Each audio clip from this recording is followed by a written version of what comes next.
ഒരുപാട് കാലത്തെ കാത്തിരിപ്പിന് ശേഷം ഗുരുവായൂരപ്പന്റെ അടുത്തേക്ക് ഒരു യാത്രയുണ്ട്.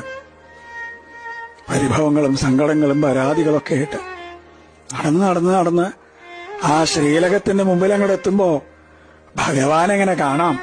ശംഖും ചക്രവും ഗതയും പങ്കജവുമായിട്ട് ചക്രവർത്തി ഭാവത്തിലുള്ള ഭഗവാന്റെ രൂപം അതങ്ങോട്ട് കാണുമ്പോ കണ്ണ് നിറഞ്ഞൊഴുകും, തൊണ്ടയിടറും, എല്ലാം മറന്നുപോവും. പരിഭവങ്ങളും സങ്കടങ്ങളൊക്കെ. ഗുരുവായൂരപ്പാന്നൊരു വിളിയുണ്ട്.